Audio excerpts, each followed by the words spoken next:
सदगुरु कबीर साहब से किसी भक्त ने प्रश्न पूछा है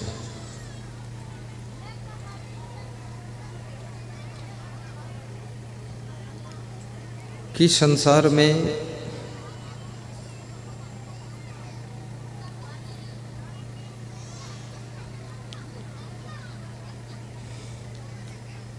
मनुष्य को जीवन कैसे जीना चाहिए।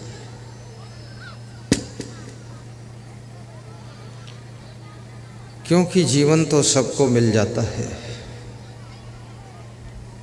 परंतु जीवन जीने का ढंग सबको नहीं मिलता है।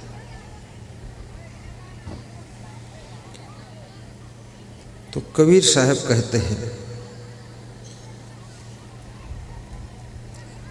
कबीर जब हम पैदा हुए जगह से हम रोए, ऐसे करनी कर चलो हम हंसे जग रोए। कबीर जब हम पैदा हुए जगह से हम रोए,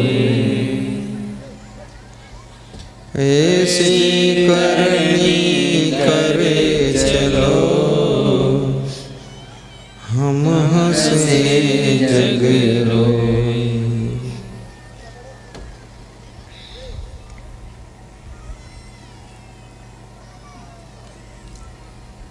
रोने और हंसने के बीच में जिंदगी की धारा प्रवाहित होती है।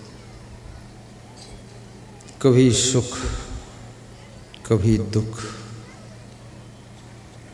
कभी रोना, कभी हंसना, कभी हर्ष, कभी शोक, कभी पीड़ा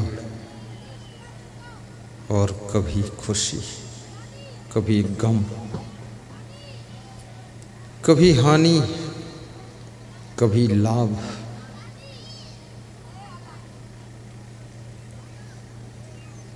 कभी जन्म, कभी मृत्यु, कभी जीत, कभी हार,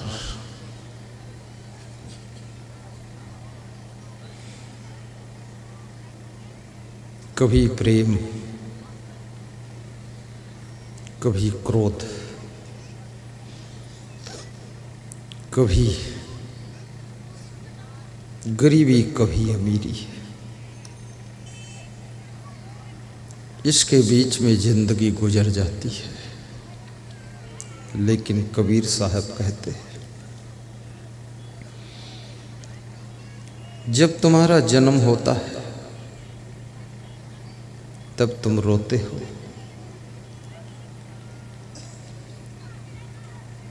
और जब तुम्हारी मृत्यु होती है तब तुम्हारे घर के लोग बहुत रोते हैं।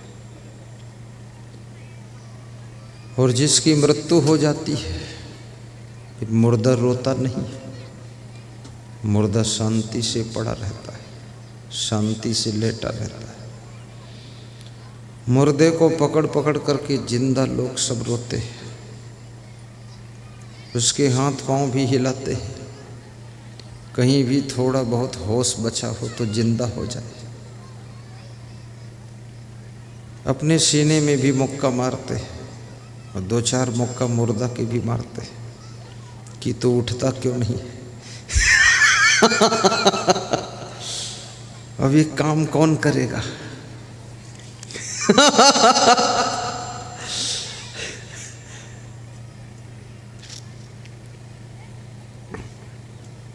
तुम्हारे मरने के बाद तुम्हारे परिजन, तुम्हारे कुटुंबीजन, तुम्हारी पत्नी, तुम्हारे माँ बाप, तुम्हारी बहन बहुत रोएंगे। वे रोएंगे जिनको तुमने जिंदगी भर सहारा दिया है,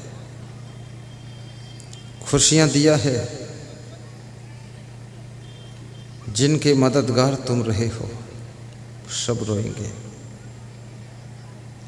तुम दुनिया के लिए एक आदमी हो, लेकिन अपने परिवार के लिए तुम पूरी दुनिया हो। इसलिए तुम्हारी मृत्यु से परिवार के लोग दुख में डूब जाते हैं। इसलिए बहुत जल्दी मत मरा करो, 100 साल से पहले मत मरो। तुम कहते हो कि मैं मरना नहीं चाहता हूं, फिर भी मर जाता हूं, तो मैं क्या करूं? तुम मरना नहीं चाहते हो, फिर भी मर जाते हो। ये पूर्व जन्म के कर्मों का प्रभाव है। इसे प्रारब्ध कहते हैं। जितने दिन, जितने क्षण, जितने घंटे, जितने साल जीने के लिए कर्मों के संस्कारों का बंडल लेकर आए हो, उतने ही वर्ष जियोगे। उसको घटाने और बढ़ाने का कोई उपाय नहीं। ऐसे मृत्यु को रोकने के लिए मृत्युंजय मंत्र जपा जाता है।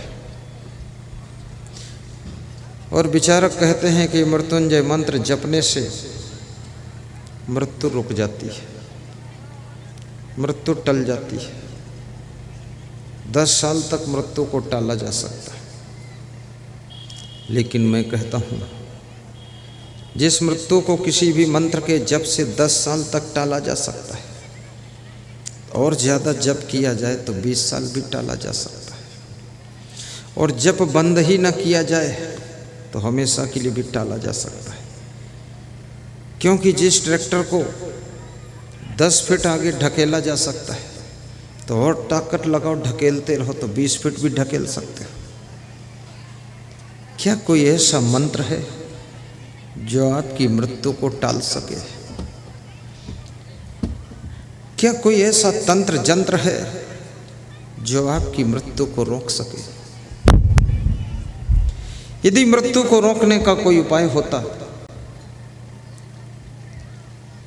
तो राम और कृष्ण, कबीर और क्राइस्ट, तुलसी और महावीर, बुद्ध और जरथुस्त्र, कन्फ्यूशियस और गुरजियफ, विवेकानंद और रामकृष्ण, विशाल देव और कबीर देव आज सा शरीर हमारे आपके बीच में जीवित दिखाई देते, और उनका दर्शन करके, उनके चरण छू करके हम आप सब अपने आप को कितना धन्य समझते।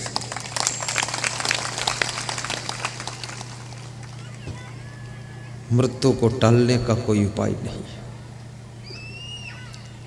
मृत्यु को आगे बढ़ाने का भी कोई उपाय नहीं।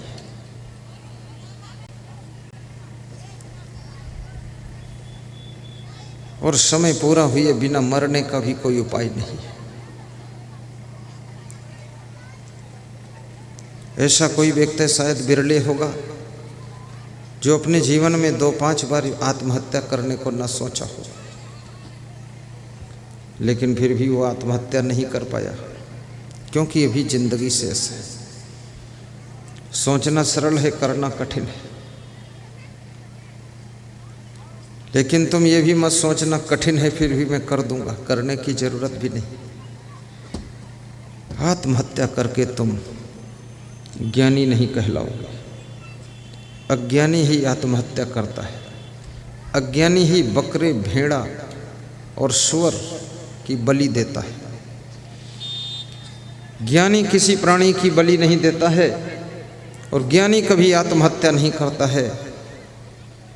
ज्ञानी जब करता है तो ज्ञान की तलवार लेकर के काम, क्रोध, लोभ, मोह के राक्षसों की हत्या करता है, बुराइयों की हत्या करता है, अवगुणों को मारता है और अपनी जिंदगी को धन्य बनाता है। बकरे की बलि चढ़ाने की आवश्यकता नहीं। बकरा मैं करता है, तुम भी तो मैं करते हो। आपके अंदर मैं रूपी अहंकार भरा हुआ है। अपने अहंकार रूपी बकरे को ज्ञान की तलवार से काटकर समर्पित कर दीजिए। अहंकार की बलि करो, क्रोध की बलि करो, लोभ की बलि कर दो। ये लालच, ये गुस्सा, ये काम वासना, ये ईर्ष्या और द्वेष और ये अभिमान। अभिमान ही तो रावण है, क्रोध ही तो राक्षस है। चाणक्य से किसी भक्त ने पूछा है कि यमराज को आपने देखा है? तो चाणक्य ने बहुत बड़ी बात कही है, क्रोधो वैवस्तो राजा। क्रोध यमराज का रूप है। वैवस्तो माने यमराज। जिस समय क्रोध आता है वो यमराज का साक्षात दर्शन है। और जिसको बहुत क्रोध आता है वो राज्य और लक्ष्मी का अधिकारी नहीं बन सकता है। सन्यच्छति यो न बेगम उत्थितम क्रोधा हर्षयो साश्रियो भाजनम राजन यश्च आपत्स न मुह्यति। विदुर जी कहते हैं जो क्रोध के घूंट को पी जाता है और हर्ष की खुशियों को भी हजम कर जाता है, जिसको क्रोध विचलित नहीं कर पाता है और जिसको हर्ष फुलाव नहीं दे पाता है, वह व्यक्ति राज्य और लक्ष्मी का अधिकारी बनता है और उसके भविष्य में आपत्तियां भी आने से रुकने लग जाती हैं। इसलिए अपने क्रोध को वश में करना और याद रखना, हर्ष को भी पचाना सीखना। हर्ष में फूलना मत और क्रोध की आग में जलना मत और दूसरों को जलाना मत, तो राज्य और लक्ष्मी प्राप्त होने का रास्ता साफ हो जाएगा। जिन राजनेताओं को बहुत क्रोध आता है उनके सहयोगी धीरे धीरे कम होने लग जाते हैं। जिन नेताओं को बहुत क्रोध आता है वो गुस्सा में पार्टी छोड़कर दूसरी पार्टी में चले जाते हैं। और याद रखना, अपना घर छोड़कर दूसरे घर में ज़्यादा सम्मान नहीं हो सकता। बहुत शिखर पर जाने की संभावना खत्म हो गई। और जिनको बहुत क्रोध आता है वे एक नई पार्टी का निर्माण भी कर लेते हैं। इतनी पार्टियां कहाँ सफल होने वाली है। थोड़े दिन के बाद फिर उसी पार्टी में लौट आते हैं तो लोग कहते हैं घर वापस लौट आए। तो इनसे पूछो घर से बाहर गए क्यों थे?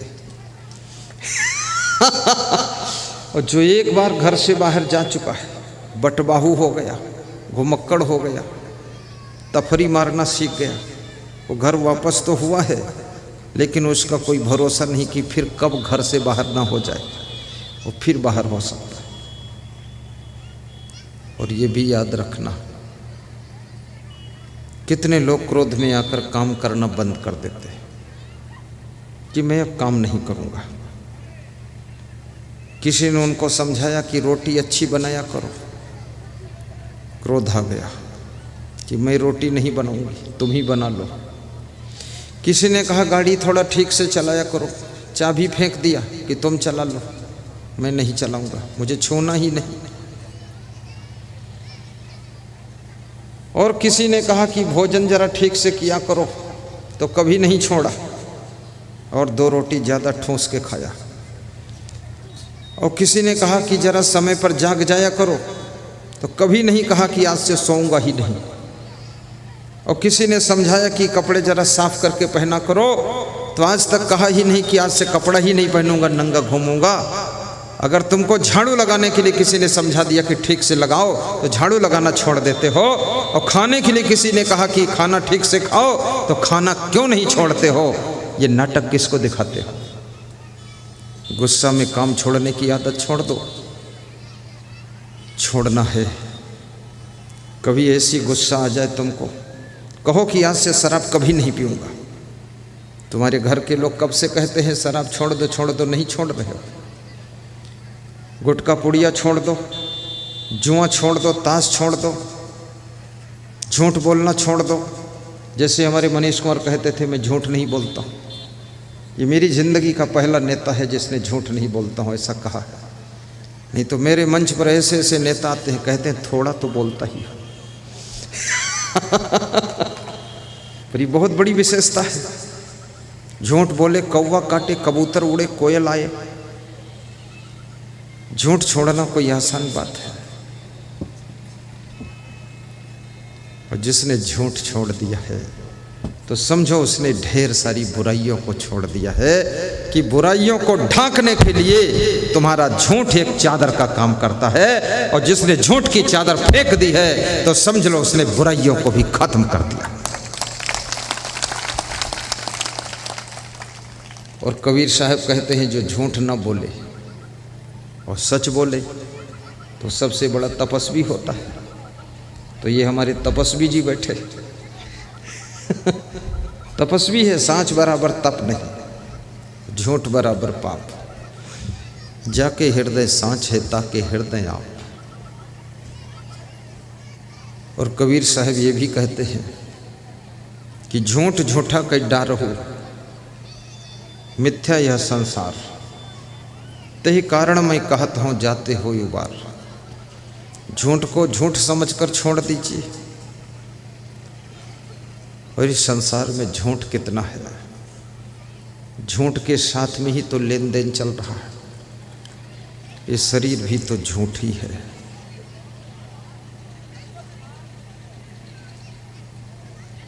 झूठे बनिज व्यापार। कबीर साहब भी सत्य बोलते थे। कबीर साहब कहते थे सांच कहूँ तो सब जग खींचे।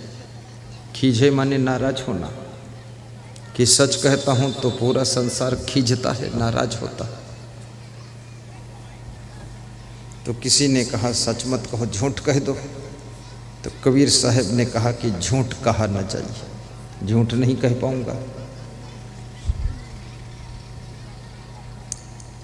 कबीर साहब ने कहा झूठ कहा न जाइए, झूठ नहीं कहूँगा। तो समझाने वाले ने कहा कि तो न झूठ कहो न सच कहो, चुप रहो, कुछ मत कहो। जो ज़्यादा खिलाड़ी होते ना वो न झूठ बोलते न सच बोलते, चुप रहते। न पुण्य न पाप, खुशी अपने आप।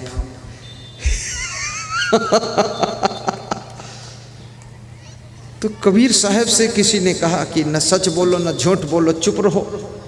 तो कबीर साहब कहते हैं बिना कहे मुझे रहा न जाइए, बिना कहे मैं रह नहीं पाऊंगा। सच बोलता हूं तो जगत नाराज होता है, और झूठ बोल नहीं सकता। और तुम कहे तो चुप रहो तो चुप रह नहीं सकता। बिना कहे मुझे रहा न जाइए, और बिरही ले ले कुकुर खाई। साहब कहते कहूँगा जरूर। तो कहने के नाम पर भी कबीर साहब क्या कहते हैं,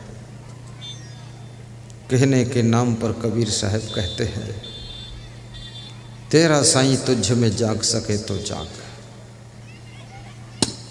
जो तिल माही तेल है चकमक माही आग। भगवान को, अल्लाह को तुम बाहर कहाँ ढूंढते हो, तुम्हारा साईं तुम्हारे अंदर ही बैठा हुआ है। ईश्वर सर्वभूता नाम हृदय से अर्जुन तिष्ठति। ईश्वर समस्त प्राणियों के अंदर निवास करता है, ऐसा श्री कृष्ण अर्जुन को समझा रहे हैं। जब सबके अंदर ईश्वर निवास करता है, बड़े आश्चर्य की बात है, अचंभा लगता है कि सबके अंदर ईश्वर बैठा हुआ है, फिर भी ये लोग व्यभिचार कैसे कर रहे हैं। और व्यभिचार कर रहे हैं तो इनको ईश्वर रोक क्यों नहीं रहा। अंदर ईश्वर बैठा, ये बाहर से दारू गट गट कैसे पी रहे, अंडा मुर्गी बकरी कैसे खा रहे, कुकरी खा रहे, चोरी कर रहे हैं, छल कपट कर रहे हैं, बेईमानी कर रहे हैं, मारपीट कर रहे हैं, व्यभिचारी कर रहे हैं, उल्टा पलटा कर्म कर रहे हो। अंदर बैठा क्या कर रहा है ये, अंदर क्यों बैठे हो, ये बाहर वाले को पकड़ो। इतना कुकर्म हो रहा है, अंदर बैठे क्या बना रहे हो। मैं कभी कभी इस बात पर विचार करता हूँ, या तो अंदर जो बैठा है वो बहुत कमजोर है, बाहर वाले को रोक नहीं पाता है, और जब अंदर वही बैठा है तो ये बाहर कौन है, बाहर कौन है, ये शराब कौन पी रहा है, ये किसने इजाजत दिया है शराब पीने की? धन्यवाद। विधायक जी जा रहे, एक बार ताली बजा दो जाते जाते। वाह वाह, पुनः पधारसो, पुनः पधारसो साहिब बंदे। निकल जाने दो चुपके चुपके, ज़्यादा लोग पीछे मत जाओ, नहीं तुम भी विधायक बन जाओगे।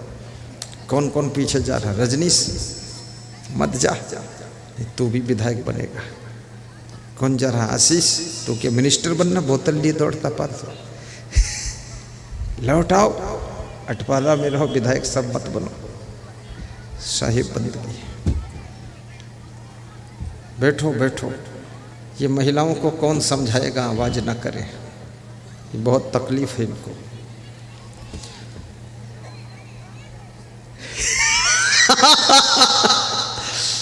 क्या ढूंढ रहे बन बन, गाइए, कोई मत जाइए। क्या ढूंढ रहे बन बन, घट घट में समाया है, घट घट में क्या है? आत्मा, मन और इंद्रियां। जब इंद्रियों का प्रभाव बढ़ जाता है तो आत्मा के विवेक की कौन सुनता है?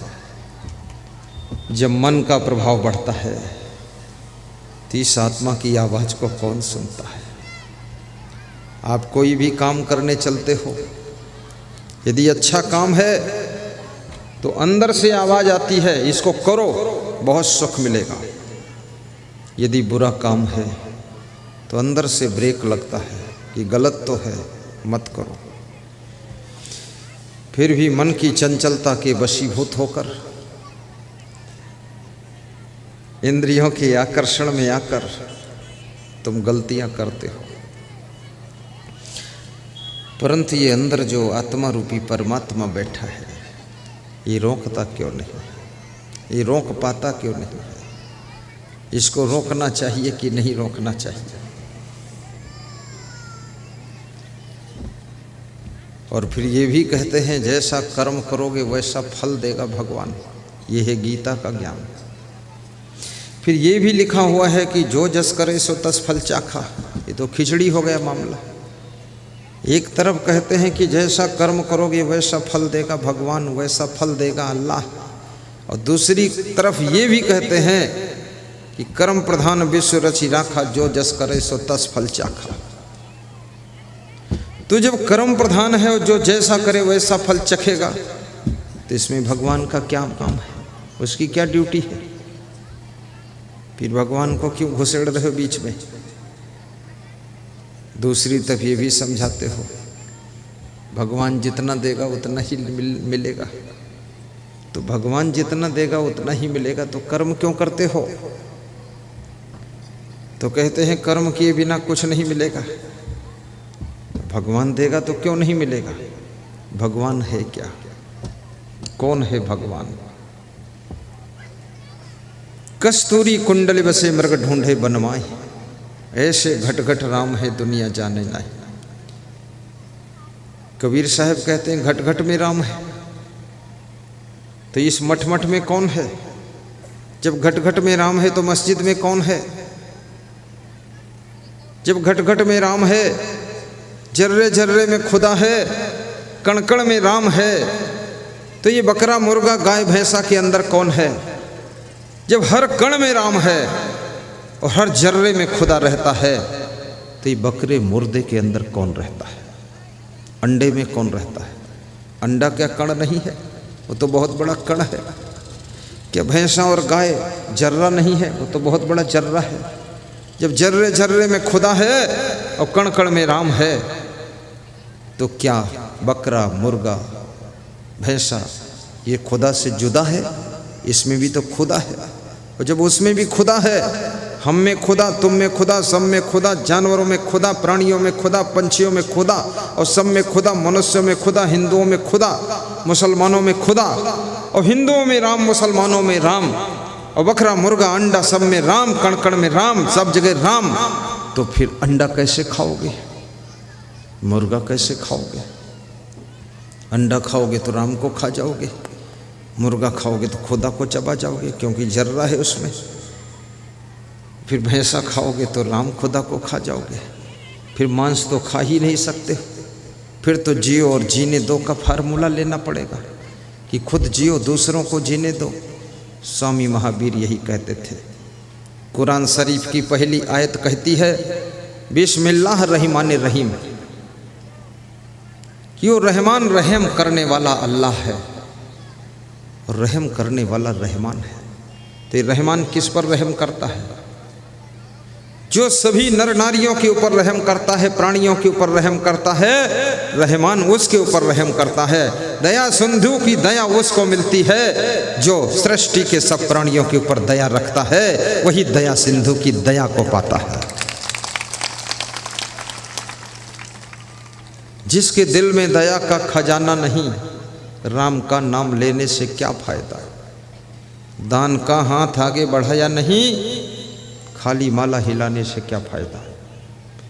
दान का हाथ आगे बढ़ाया नहीं, खाली माला हिलाने से क्या फायदा? और जिसके दिल में दया का खजाना नहीं, राम का नाम लेने से क्या